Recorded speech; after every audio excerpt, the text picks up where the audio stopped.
Trabalho sobre o conto Teoria do Medalhão, de Machado de Assis.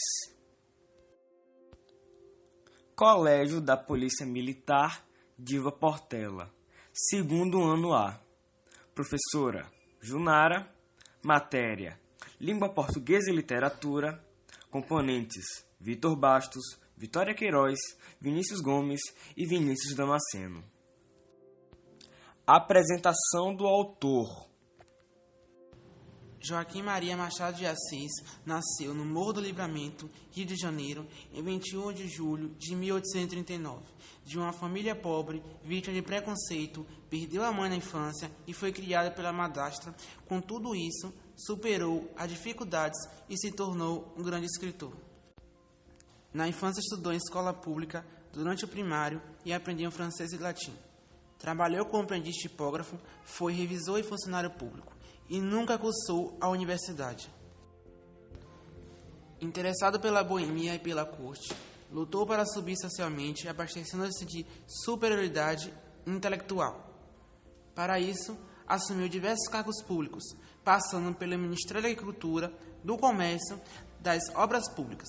Fundou e foi o primeiro presidente unânime da Academia Brasileira de Letras e conseguiu notoriedade em jornais. Sua extensa obra constitui-se de 9 romances e peças teatrais, 200 contos, 5 coletâneas de poemas e sonetos e mais de 600 crônicas. Machado de Assis é considerado o introdutor do realismo no Brasil, com a publicação de Memórias Póstumas de Brás Cubas, 1881. Podemos dividir as obras de Machado de Assis em duas fases. Na primeira, fase romântica, na segunda, fase realista. Entretanto, qual a diferença entre realismo e romantismo? No realismo, há ênfase na realidade, predomínio da razão, distanciamento racional entre o autor e os temas, objetividade, engajamento, literatura como forma de transformar a realidade, retrato fiel dos personagens e universalismo. Já no romantismo, há ênfase na fantasia, predomínio da emoção, proximidade emocional entre o autor e os temas, subjetividade, escapismo, literatura como fuga da realidade, personagens idealizados e nacionalismo. Na primeira fase romântica, os personagens de suas obras possuem características românticas, sendo o amor e os relacionamentos amorosos os principais temas de seus livros. Desta fase podemos destacar as seguintes obras: Ressurreição, 1862, seu primeiro livro; A Mão e a Luva, 1864, Helena, 1866 e Iaiá Garcia, 1878. Na segunda fase realista, Machado de Assis abre espaço para as questões psicológicas dos personagens. É a fase em que o autor retrata muito bem as características do realismo literário. Machado de Assis fez uma análise profunda e realista do ser humano, destacando suas vontades, necessidades, defeitos e qualidades. Nesta fase, destacam-se as seguintes obras: Memórias Póstumas de Brás Cubas, 1831, Quincas Borba, 1892, Dom Casmurro, 1900, Memorial de Aires, 1908. Machado de Assis morreu de câncer em sua cidade natal no ano de 1908. Obra: A Teoria do Medalhão. Teoria do Medalhão é um conto criado pelo escritor realista Machado de Assis, originalmente publicado na Gazeta de Notícias no ano de 1881 e posteriormente integrado ao livro Papéis Avulsos. Obra e seus elementos da narrativa. Tipo de narrador: sem narrador, discurso direto, pois só há diálogo entre os personagens. Seus personagens: o pai e o filho, chamado Janjão. O pai quer que o filho se torne o que ele não conseguiu ser, um medalhão, enquanto que o filho ouve e aparentemente obedece os conselhos do seu pai. Espaço: acontece na casa dos personagens, após o final da festa de aniversário de seu filho. Tempo: 5 de agosto de 1875, entre as 23 e 24 horas da noite. Enredo: é a história de um pai que, após um jantar de aniversário de seu filho, o chama para conversar. Trata sobre o futuro do filho, e o pai começa a aconselhá-lo que, para garantir que o esforço dele durante toda a vida seja recompensado, ele deve, além de sua profissão, cultivar o ofício de medalhão. O ofício de medalhão requer uma pessoa que não pense muito, não tenha ideias próprias, que viva para ser popular e chamar a atenção. Esse ofício requer uma pessoa que quer ter o nome lembrado, mas sem muitos esforços, parecendo ser culto, simpático, sábio, que agrada a todos, quando na verdade não é. Para isso, não se deve ter ideias que divirjam das demais, ser conivente com a maioria das pessoas, ser tido como necessário em todos os lugares, eventos sociais e festas. É claro que um medalhão não pode viver somente deste ofício, não pode viver de fama. Essa seria uma profissão paralela, somente para ser uma pessoa cotada e benquista na sociedade. Esta teria o seu sustento com uma profissão como qualquer outra, que ainda está na luta.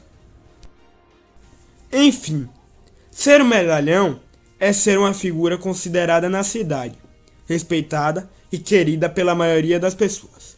Isto para ser lembrado durante a vida e após a morte. No final do conto, após o pai explicar para o filho tudo o que ele deveria saber sobre o ofício de medalhão, bem como aconselhá-lo a chegar neste posto, o pai encerra a discussão dizendo que a conversa da noite vale o Príncipe de Maquiavel. Deste modo, o autor faz uma referência a um dos livros mais célebres sobre a política, que é O Príncipe, de Nicolau Maquiavel. Neste livro, Maquiavel discute a respeito do poder, mostrando ensinamentos para que o líder consiga conquistar, exercer e manter tal poder. Este livro se tornou célebre por ser sintetizado na frase "os fins justificam os meios", ou seja, que o objetivo maior, seja ele qual for, torna justo os meios para que se alcance-o, os quais podem incluir traições, assassinatos, injustiças, entre outros. Ao comparar a conversa que teve com seu filho com o livro de Maquiavel, o pai tem em vista que os seus conselhos nada convencionais, que incluem, sobretudo, fingir ser algo que não é, ou seja, viver das aparências, devido ao seu objetivo maior, esses conselhos, que funcionam como os meios, se tornam justificáveis. Intenção do autor.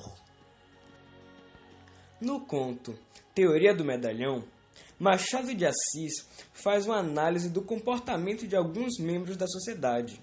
Descreve-os de maneira extremamente clara, precisa, com humor recatado, ironizando-os, usando como pano de fundo uma conversa inocente, como a de um pai com um filho, e deste modo realizando a crítica a tais membros. O conteúdo da conversa é sobre o futuro do filho. O pai aconselha-o ao ofício de medalhão, para assegurar que seu esforço durante a vida será recompensado de alguma forma. Ofício este que não é um ofício real, braçal ou intelectual, mas um ofício social, cujo pagamento é ser reconhecido pela sociedade. Para exercer este ofício, deve-se estar sempre bem informado, parecer ser culto e frequentar festas e lugares onde ficará exposto ao público. Todo conhecimento que tiver ou adquirir não deve ter aplicação prática, mas, principalmente, um medalhão não deve formular nenhuma ideia nova, pois assim existe o risco de discordar de alguém, o que é contra os princípios do ofício em questão. Sendo assim, então, uma pessoa que se destaca por certas qualidades que dá a entender que tem, mas, na verdade, não as tem. O autor enfatiza que os medalhões estão na política, mas também hoje encontram-se na mídia, os que podem ser chamados de marqueteiros.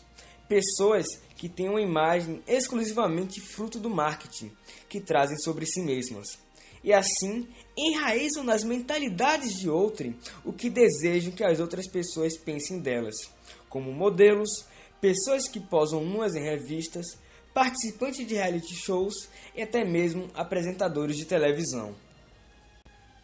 Diante de tudo isso, pode-se ver o texto como um tipo de parábola, em que o autor dá a receita mostrando o que não deve ser feito, se quisermos construir uma sociedade em que possamos mudá-la, questioná-la, avançar intelectualmente e também sabermos identificar os medalhões, para que não possam nos manipular.